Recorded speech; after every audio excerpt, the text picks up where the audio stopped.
Have you ever noticed how certain people just disappear from your life when you start growing? It feels almost magical, as if the moment you awaken to a deeper version of yourself, the toxic ones can't find a way to stay. But this isn't magic, it's psychology. And Carl Jung understood exactly why this happens. Jung believed that when we change internally, the world around us reorganizes itself. It's as if your internal awakening sends a signal into the world, and those who can't resonate with this frequency simply fade away. But why? What changes within us that repels toxicity? You see, the people who drain your energy, who manipulate, who judge, these survive in environments where you doubt yourself. They thrive when you're disconnected from your true identity, when your boundaries are weak, when you're still playing a role just to be accepted. But once you awaken, you stop playing that game. You start seeing through the masks. You begin to recognize manipulation not as love, but as control. And that's where the shift begins. Suddenly, the energy they once fed on, your insecurity, your confusion, your need for validation, is no longer available. Without that fuel, they have no choice but to withdraw. Carl Jung called this the process of individuation, the journey of becoming who you truly are, beyond roles, masks, and expectations. And as you step into this authentic self, the people who were attached to your false self simply can't stay, because the false version of you they connected with no longer exists. Stay with me, because in a moment I'll show you exactly what signs indicate your awakening and why the more you become yourself, the more the wrong people disappear naturally. Let me ask you something. Have you ever tried to fix yourself just to keep someone around? Maybe acted quieter, less opinionated, more agreeable to just maintain peace. You thought, if I'm easier to love, they'll stay. But here's the truth. The moment you sacrifice your authenticity for connection, you're not building a relationship, you're building a prison. And toxic people, they love that prison because they built it with you. Carl Jung warned us, when we suppress who we are to please others, we create a shadow, a hidden part of ourselves that holds everything we deny or reject just to be accepted. Toxic people are drawn to your shadow, not because they love you, but because your shadow makes you easier to control. The parts of yourself you keep locked away, those are the parts that would threaten their power over you. When you start reclaiming your shadow, when you say, "This is who I am, and I won't apologize for it," you're not just standing up for yourself, you're activating a force that sends a clear message, "I am no longer available for manipulation." And that's when the shift happens. Suddenly, the people who needed you small, confused, and insecure, they vanish. Because they can't survive in the presence of someone who owns their light and their shadow. In the next part, I'll reveal the exact psychological mechanisms that Jung identified, the forces within us that once activated naturally cleanse your life of toxic connections. You'll never see relationships the same way again. Carl Jung taught that the psyche isn't just this random collection of thoughts and feelings. It's a living system, constantly seeking balance and wholeness. And when that system wakes up, when you start aligning with your authentic self, it doesn't just change how you see people, it changes what you tolerate. Think about it. Before you awakened, you might have tolerated disrespect, manipulation, even emotional abuse. Not because you didn't know it was wrong, but because part of you thought you deserved it, or that love required enduring pain. But when you awaken, something inside you clicks. You start seeing the games. You recognize that love shouldn't feel like walking on eggshells. Jung called this inner shift the integration of the self. It's when you stop identifying with the fragmented parts of your personality, the people pleaser, the silent sufferer, the one who always gives but never receives. And when you integrate, your energy changes. You stop emitting the frequency of, "I need you to validate me." Instead, you radiate, "I know who I am, and I don't need your approval." That energy, it repels the toxic. Because manipulators, narcissists, and emotional leeches, they don't know how to connect with someone who's whole. They only know how to feed on the broken. That's why, when you grow, they disappear.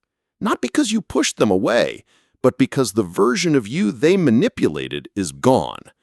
In the next part, I'll show you the silent signs that you've started this awakening, even if you're not fully aware of it yet.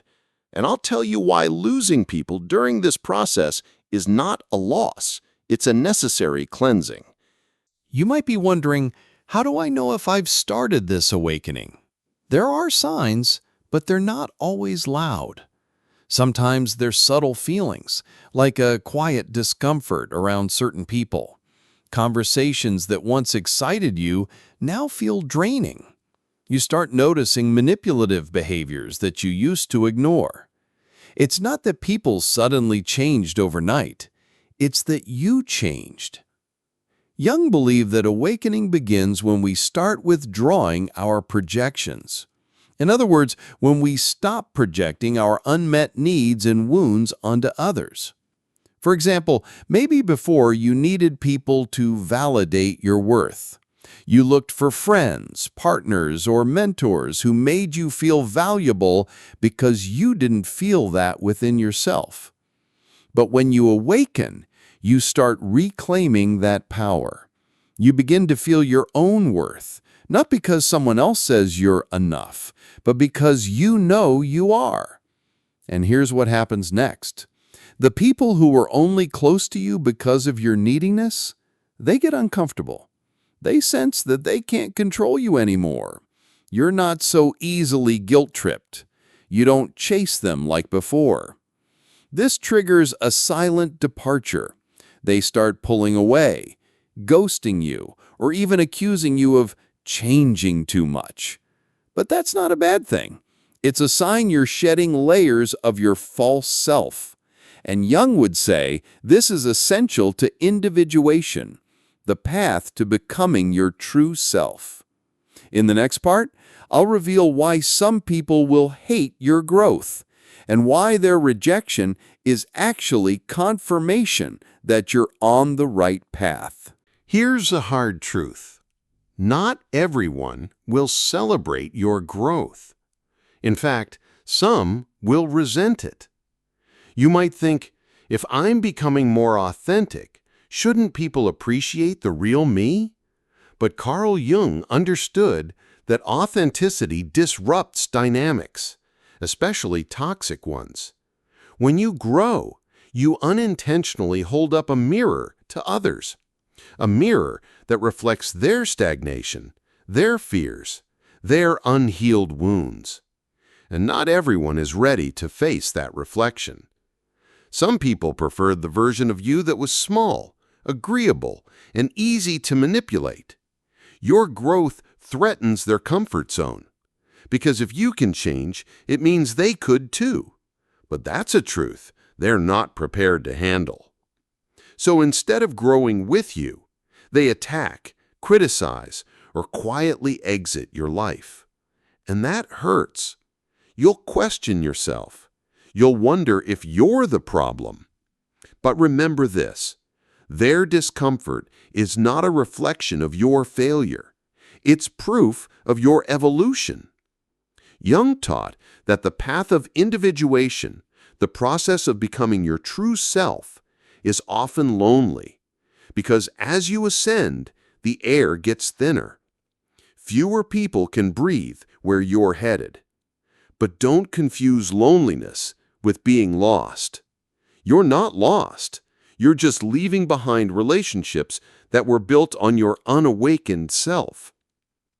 In the next part, I'll explain why you must embrace this loneliness for a time, and how doing so Create space for true connections to enter your life. There's something you need to understand about growth. It creates a space, a gap between who you were and who you're becoming. And in that space, it can feel, well, empty, lonely. But this loneliness is not a punishment. It's a transition. Jung described it as the night sea journey, a deep, often dark passage where you leave behind the false self and emerge renewed. During this time, many people revert back. They shrink themselves again just to feel connected, because isolation feels unbearable. But here's the truth. If you rush to fill that void with anyone who shows up, you'll repeat the same patterns, the same toxic dynamics disguised as companionship. Instead, you need to sit with the discomfort, to hold your ground in that space. Because what you're actually doing is raising your frequency. And people aligned with this new version of you can only find you when you stay elevated. Think of it like tuning a radio. If you're broadcasting on a higher frequency, but you keep lowering the dial to match others, you'll never receive the clarity you deserve. Jung believed that the self, your truest essence, will naturally attract relationships that reflect your wholeness, but only if you resist the urge to regress. So yes, toxic people vanish when you awaken, but only if you remain committed to your growth, even when it feels lonely. In the next part, I'll reveal what real connections look like after you've awakened, and why these new relationships feel nothing like what you've experienced before. Once you commit to your growth, something incredible happens. You start attracting a completely different kind of person.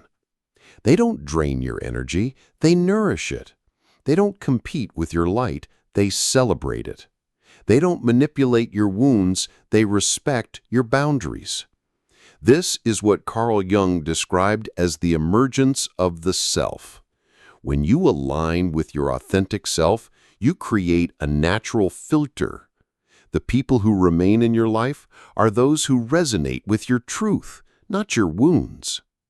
You'll notice that conversations feel lighter, more genuine. You won't have to hide parts of yourself just to be accepted.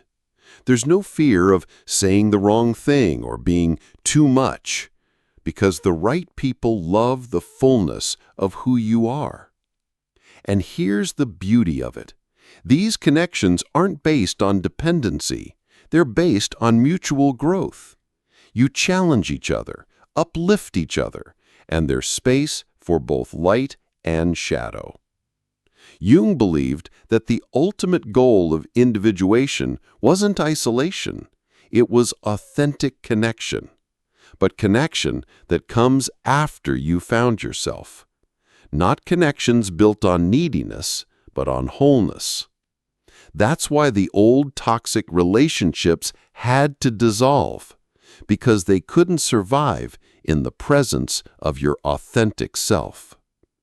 In the next part, I'll share practical signs that you're fully stepping into this awakened state, and why even now some people might still try to pull you back, but you'll see them coming from miles away. As you continue on your path of awakening, there are clear signs that you've stepped into your true power. First, your intuition sharpens. You start sensing when something or someone is off, even before words are spoken. You no longer ignore red flags or brush aside gut feelings. Second, your boundaries become firm yet graceful. You don't tolerate disrespect, but you also don't feel the need to justify your limits endlessly. You've learned that saying no is an act of self-love, not selfishness. Third, your emotional manipulation loses its grip on you. The guilt trips, the passive-aggressive comments, the subtle mind games, they no longer control your emotions. You see them clearly and respond from a place of calm strength. But here's the kicker. Some toxic people won't simply walk away quietly. They'll resist. They'll try to pull you back into old patterns. They might say things like, "You've changed too much," or "You're not the same person anymore." Don't fall for it. This resistance is a desperate attempt to maintain their control. It's a sign that you've grown beyond their reach. Carl Jung said that individuation often stirs up conflict because it disrupts the status quo, both inside you and around you. So expect pushback, but stand firm, because every time you resist, you claim more of your authentic self. In the next part, I'll give you powerful strategies to protect your energy and maintain your awakening, even when the world tries to drag you back down. Protecting your energy is essential on this journey. Carl Jung emphasized the importance of self-awareness, not just knowing who you are, but recognizing what drains you and what fuels you. One powerful strategy is to practice mindful detachment. This doesn't mean shutting people out coldly. It means observing interactions without immediate emotional reaction, seeing toxicity for what it is without getting entangled. Another key is cultivating self-compassion. You will make mistakes. You will have moments of doubt, but loving yourself through these moments builds resilience. It strengthens your boundaries and deepens your individuation. Jung also highlighted the value of solitude, not loneliness, but sacred alone time. In silence, you reconnect with yourself. You heal. You recharge. When toxic people attempt to re-enter your life, these practices help you respond calmly and decisively. You no longer feel obligated to engage or explain yourself. You simply protect your space. Remember, your awakening isn't a destination. It's a lifelong journey. And every step forward invites new challenges and new victories. In the final part, I'll wrap this up with a powerful message, one that will inspire you to keep growing no matter what, because your true self is worth every sacrifice. Here's the final truth Carl Jung wanted us to understand. The journey to your true self isn't easy, but it's the most rewarding path you'll ever take. When you awaken, you shed toxic relationships like dead skin. You lose the need for approval, control, and manipulation. You become whole. And in that wholeness, something extraordinary happens. You become magnetic. Not because you seek validation, but because you radiate authenticity. People who are meant to be in your life are naturally drawn to your light. Remember, the disappearance of toxic people is not a loss, it's a gift. It's a clearing, a sacred space where your true tribe can grow. Carl Jung taught us that individuation is the process of becoming the fullest version of yourself. And with every step, you reclaim your power, your joy, and your peace. So stand tall, embrace the discomfort, celebrate the solitude, and know this: the more you awaken, the more your life will reflect the truth of who you really are. Because toxic people vanish when you awaken. And that awakening starts now.